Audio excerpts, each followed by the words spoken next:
Hi there. My name is Michael Krushinsky. I am the founder and head coach of Mountain Strong Strength and Conditioning here in Salt Lake City and also online with our Mountain Strong Field program. My goal with all of my content is to provide useful, actionable, thoughtful tools to improve your performance on the trails and in the mountains today and tomorrow, your durability for long seasons, and your longevity for many decades of play to come. My audience tends to be mountain athletes and endurance athletes, but it also includes people who are simply looking to get and stay fit and be able to play and enjoy the physicality of life for decades to come, including myself. We've got a 4.5-year-old son, and he's the greatest thing in the world, and so it is my goal to be able to play with him, wrestle with him, run with him, mountain bike with him, and snowboard with him for forever and ever, as long as we can possibly do that together. So today, let's get into VO2Max. Let's do a deep dive on VO2Max. We'll start off with the definition. We'll start off with some training principles, and then I'll actually give you some very, very specific guidelines for beginning and then progressing a training program. So to start with, VO2Max. Let's break down what this means, and there's two different versions of what it means. Actually, maybe three. There's the chemistry version, there's the high quality test version, and then there is the practical meaning that applies to most of us. So the chemistry version, VO2 max, what we mean is volume of O2. And O2 is, of course, the environmental molecule state for oxygen. Oxygen doesn't like to be a solo molecule. I believe maybe it's an ion, so it needs to form a pair. I'm not totally sure. I don't remember my chemistry. If anybody knows it, comment down below and fix my chemistry memory. But oxygen wants to be as a binary molecule. So two oxygen molecules together. And max is how much of that oxygen can we absorb into our muscles. So it's not just about lung capacity, although lung capacity is a factor, but it's the volume of oxygen at maximum uptake that can be pulled into our muscles for the production of ATP to create power, to create energy in the cell. So that's what that means from a chemical kind of standpoint. From the highest quality testing standpoint, what this means is that you would go to a lab and you're going to get on a treadmill or on a bike, or you could do some other piece of equipment. Those are probably the most common. You're going to have a mask over your face. And with that mask, they're going to be measuring how much, they're going to be measuring gas exchange, how much that we know the environmental volume of oxygen. We know what percentage of the air we breathe in is oxygen. And they're going to be measuring what percentage of the air that you breathe out is oxygen. They might actually be measuring carbon dioxide. I haven't been through one of these tests myself personally. We'll talk about that in a second. So that mask is measuring, how much oxygen or CO2 you're breathing out. And from that, they can deduce how much oxygen got used. And then what they do is they have you start really easy, and then you increase. And what will happen is there will be a point for most people who are relatively fit where you can continue pushing harder, but you're not actually using any more oxygen, right? And that's that space where you can continue to suffer, but you're not using any more oxygen. You've capped out on your VO2 max. You found your VO2 max. And we typically express that as liters per minute per kilogram. I think, again, if my units are a little bit off, that I'm kind of okay with it. But what's important to realize is that when we talk about VO2 max, there is a weight component to it. The mass of our body is a factor there. So if two people both have the same metric, both have a VO2 max of 50, but one of those people is bigger, then that person is actually less effective. We would expect the person to be able to put out less total power, whatever. The person isn't, if you are smaller with the same VO2 max as someone who's bigger, typically that smaller person, stronger VO2 max, is going to be a better endurance athlete. But all of that is about going to the lab. And while you can do that, and the cost isn't prohibitive anymore, and there's even some equipment that we can get for gyms or for home to be able to do this, going to the lab and doing that in that test, in that environment, is probably only valuable in the cases where we have a very specific goal and what we need to do is absolutely maximize our VO2 max. And this is typically going to be in the condition of paid athletes or professional athletes, people who do these kinds of things for a living. for most of us who are recreational athletes, we should be thinking about training in a way that we can improve our VO2 max, in the same way that we should be training in ways that we can improve our overall strength, in the same way that we should be living in ways that we are reducing our overall stress, in the same way that we should be making choices that we are improving our overall financial state, right? Getting out of debt and saving money. But none of those things require us to know exactly the number right now today, right? All of these things get improved by behavioral changes in the right direction. And so even if we don't know how much, if we don't know what our VO2 max is at this moment today, we can still work on improving it. And actually, this is where I think most of us fall in. This is where I think the category is for most of us. So from a practical level, if you are faster at the same level of effort, if you're faster at the same heart rate, or if you can put out more power on the bike at the same heart rate, it is safe to say that you are probably improving your VO2 max. Now, you could have also simply gotten more efficient, but if you got more efficient, now you have the higher degree of efficiency to now start to leverage that output towards improving your VO2 max. The short version here is, I don't think most people need to go to the lab. I think most of us can do really well taking one of two different approaches. So let's start to get into approaches for testing our VO2 max. And there are formal versions of this and informal versions, right? We have the science lab version, go put a mask on, measure, oxygen exchange. But the still formal, but slightly less intense version is actually what we consider to be in kind of a calculated or an estimated VO2 max. And the way to do this is to just do a quick test. Get really warmed up on a task that you are good at or that you like. Typically, a stationary bike works really, really well here. You can, if you are a skilled runner, you can certainly do this running. If you're a skilled rower, you could certainly do this on a rowing machine. You could do this on an echo bike or on an air assault bike if you like. But it needs to just be something that you have some degree of skill, some degree of competency. Taking on a brand new task for testing your VO2 max like this isn't going to work very well. So what you do is you put on a heart rate monitor, you spend about 10 minutes warming up to something that feels like a hard effort for you. Depending on your age, that number could be anywhere from 140 to 200 beats per minute.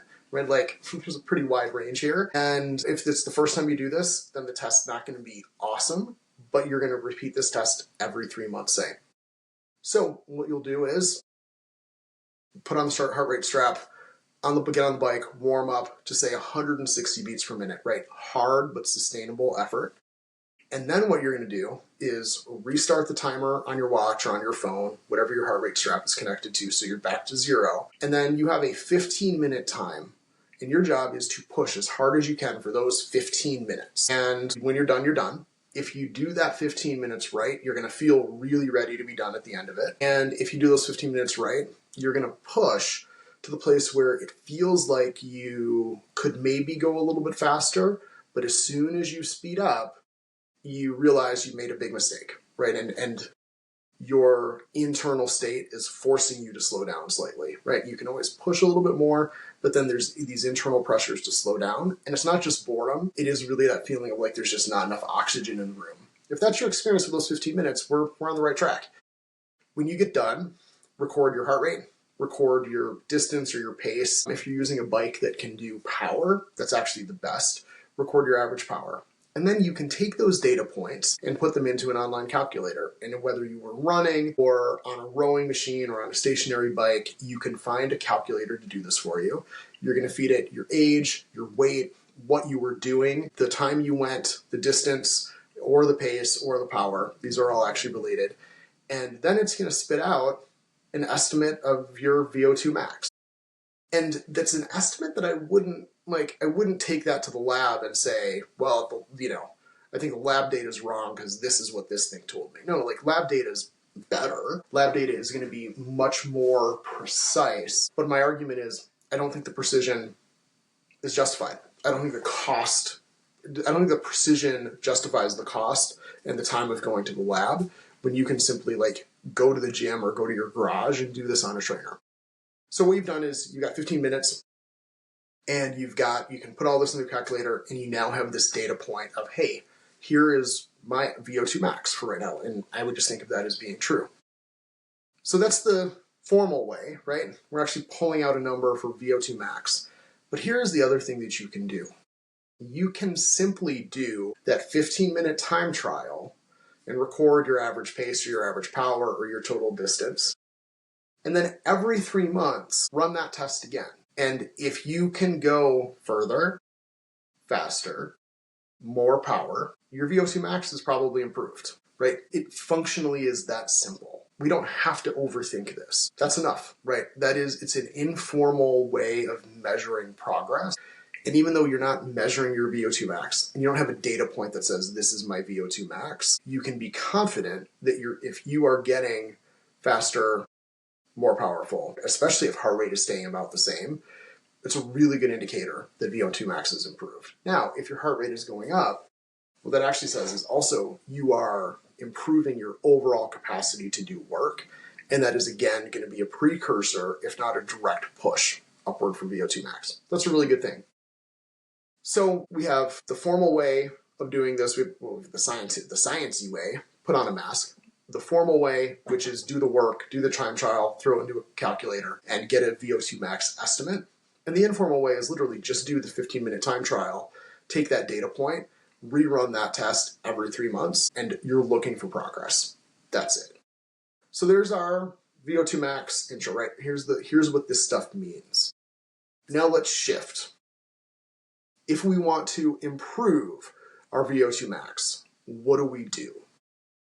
And this would be true whether we are face mask, calculator, or just back of envelope. Hey, in August, I was 300 watts for 15 minutes, and in December, I was 305 watts for 15 minutes. Cool improvement. We like it. So let's talk about how we improve it. What does the work look like to improve it? Well, the mistake that a lot of people make is to try to improve it by just driving into that number. Some people will take the approach of, well, this 15-minute time trial, let me test my VO2 max. Maybe it's a good way for me to improve my VO2 max. And it might be, but it won't last. It won't be for very long. And so there's better ways. And the other thing that we want to think about is that VO2 max is an output value, but it's not the only thing that has input to the system. And so what's that other piece? Well, that other piece is what we'll call base endurance, or zone 2 training, or if we take Steven Seiler's approach of polarized training, it's zone 1. But it's easiest if we just say that for most of us, we need to break our endurance training. And by endurance, I mean everything from, a 2-minute effort to a 2-day effort, right? This is all in the endurance space. So it's anything that is not just a hardcore sprint. Even if we're trying to improve at 5K and 10K distances, the same rules apply. We just tweak the training a little bit. But generally what we want to do is train in 2 primary zones. We want to train around our aerobic threshold, so this is zone 2, and we want to train high up close to our anaerobic threshold, which is zone 4. And by doing our training in zone 2 and zone 4 primarily, to build a really big pyramid with a wide base so it can be nice and tall, and the height of that pyramid is our VO2 max. So what do we do? What do those 2 training styles look like? Well, first, let's address zone 2. A good rule of thumb, roughly 75 to 80% of your training per week can be done in zone 2. And so zone 2 is low intensity, marked by a few things. Typically, we can carry on a conversation, or we can keep our mouth closed and breathe just through our nose. If we're measuring our heart rate's going to be in the neighborhood of about 180 minus our age. So for a 40-year-old, it's about 140 beats per minute, plus or minus 5. And there's some reasons we may make those adjustments. But for the purposes of right now, if we actually say 140 beats per minute, it's going to be a reasonable thing. And that could be done on a bike, it could be done running, it could be done hiking. It's a good thought to really try to keep the task that you're engaging with for improving it the thing that matters most to you, or the thing that is also easy to sustain and manage. So for example, in my office right next to me, I have a I have a desk that's mounted on top of a stationary bike. And so I can very easily do my zone 2 work while sitting on my bike, spinning my legs, and getting some work done, right? It's kind of a nice use of time. So there's zone 2. And 75 to 80% of our time training in a week should be spent there. And it's quite a bit, right? But for a lot of us, there's big value in improving that aerobic base. And then that's the width of our pyramid, right? That's the base, the foundation. But we also want to make this thing tall. And we make it tall by spending time training up in zone 4, right? At or just above our anaerobic threshold. And so what this could look like is repeated intervals of 3 minutes of work all the way up to 8 minutes of work. So very simple notion here, very simple idea, is doing 4 minutes of hard work, not max effort, but like hard, close to max effort, hard to sustain kind of work. 4 minutes of work, 4 minutes of rest for 4 rounds. So that ends up being a grand total of 28 minutes of work, maybe. I don't know. I'm not totally confident on that math here. Actually, I think I got it. I think it's 28 minutes worth of work. So 28 minutes worth of work. That's a very simple session, right? And you can do that on a stationary bike. You can do that on a treadmill. You can do that on a Stairmaster. What's important is the intensity on that is high, and that we're pushing it. And if what you were to do was say one VO2 max session a week, and then another, 3 hours of zone 2 in a week, that actually is that's a solid base of training for improving our VO2 max.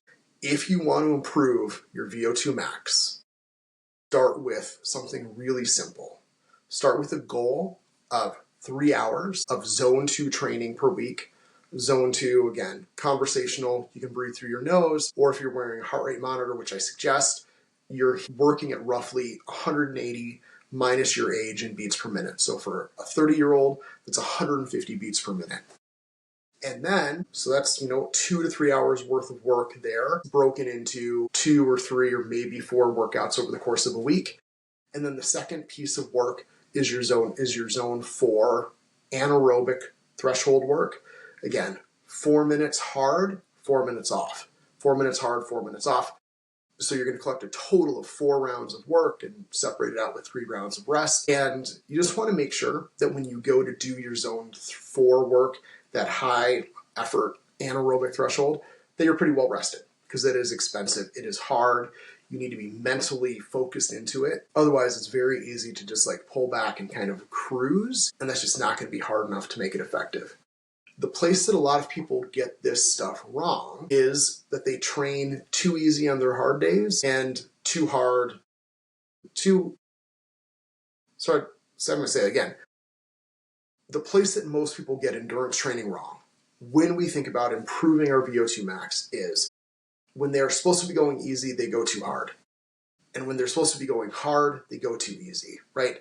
It's it's an easy day, it's a zone 2 day, it should be a particular effort, but that effort sometimes feels boring. That effort sometimes we get done and it doesn't feel like we did enough work, and so we feel this need to go sprint, but really all we're doing is stroking the ego, and that's not necessarily going to be the thing that moves us forward. Sometimes it is. For some people that is the right thing, but not always. And if we're doing it just because we need to feel good about it, there's something that we should probably investigate there. And likewise, when we're supposed to be doing our anaerobic threshold work, our zone 4 work, this is hard. It should be hard. And if we're kind of cruising through it, we're missing the benefit, we're missing the value.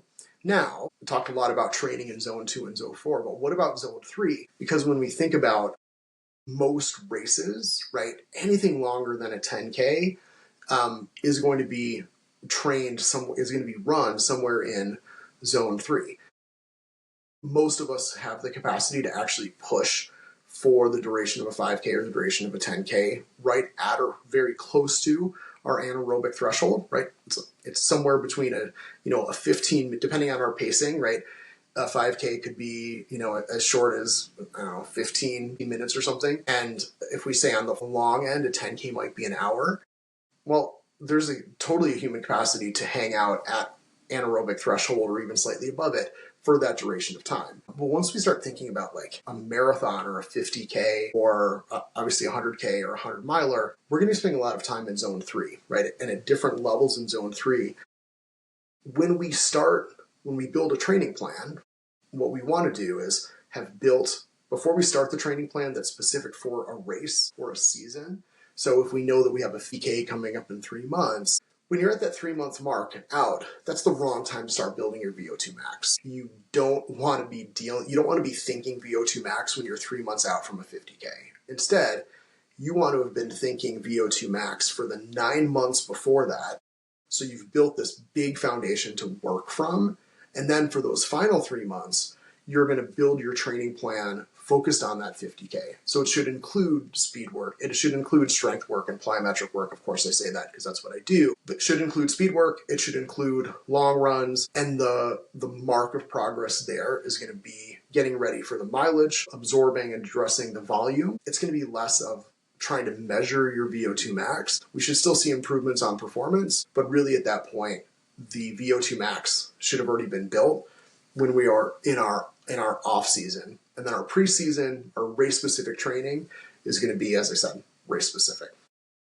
I'm going to wrap it up there. I hope this was helpful. If you have comments or questions, please post them down below. You can always reach out to me directly. The contact information is in the channel description. And if you enjoy this and you'd like more, please like and subscribe. That's always helpful to me. And if there are content that you're interested in, please let me know. Again, I'm Michael Krushinsky, and my goal is to give you advice and ideas and information that is actionable and useful immediately for building our performance, our durability, and longevity. Let me know if I hit that mark today. See you next time.